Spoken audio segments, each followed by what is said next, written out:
আজ তৈরি করে দেখাবো বাচ্চা থেকে বড় সকলের পছন্দের একটি খাবার চাউমিন। আসসালামু আলাইকুম, আপনাদের সাথে আছি আমি সমু। চলুন তবে কথা না বাড়িয়ে চাউমিন তৈরির প্রক্রিয়াটি দেখে নেই। প্রথমেই দিয়ে দিচ্ছি 1 টেবিল চামচ রসুন কুচি। রসুনগুলো দেখুন আমি কতটা কুচি করে নিয়েছি। এইবার এই রসুন কুচিগুলোকে লাইট ব্রাউন করে ভেজে নিতে হবে। আপনার কাছে যদি রসুনের পাউডার থাকে তাহলে কিন্তু এই রসুন কুচি দেওয়ার কোনোই প্রয়োজন নেই। তাহলে আপনি রসুন কুচির পরিবর্তে 1 চা চামচ রসুনের পাউডার ব্যবহার করতে পারেন। এইবারে দিয়ে দিচ্ছি 1 কাপের মতন বোনলেস চিকেন। চিকেনগুলোকে আমি খুবই চিকন করে কেটে নিয়েছি, দেখুন এভাবে।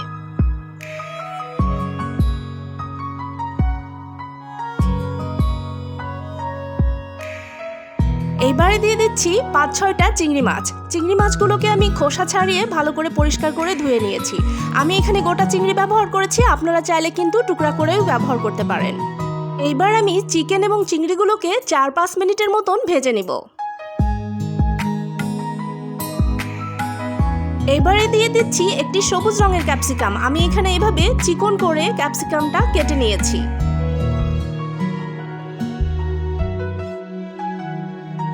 দুইটি গাজরকে এভাবে আমি লম্বা করে কেটে নিয়েছি। এবার দিয়ে দিচ্ছি গাজরগুলো। হাফ কাপের মতন পেঁয়াজকে আমি এভাবে কেটে নিয়েছি। এবার দিয়ে দিচ্ছি পেঁয়াজগুলো।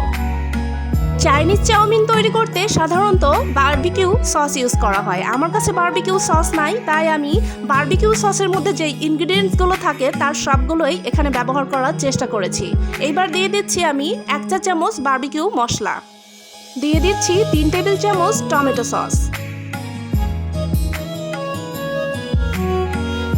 দিয়ে দিচ্ছি হাফ টি স্পুন গোলমরিচের গুঁড়া। এবার দিয়ে দিচ্ছি 2 টেবিল চামচ সয়া সস।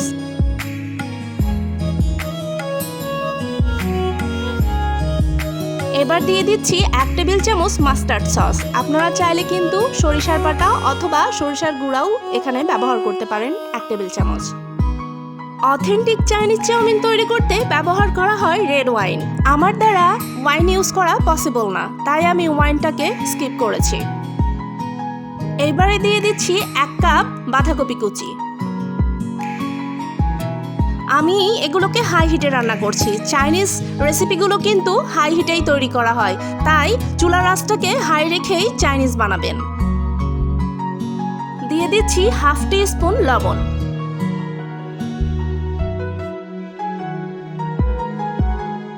এখানে আমি 300 গ্রাম চাইনিজ নুডলস সামান্য কিছু লবণ এবং সয়াবিন তেল দিয়ে সেদ্ধ করে নিয়েছি।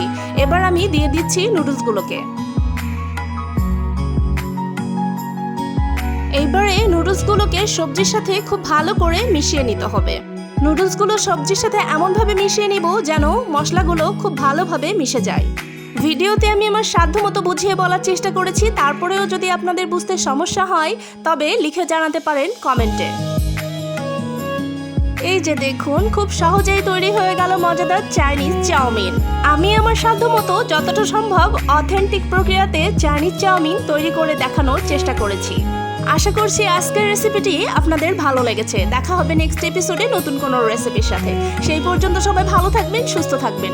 আর এতক্ষণ আমার সাথে থাকার জন্য আপনাদেরকে জানাচ্ছি অসংখ্য ধন্যবাদ।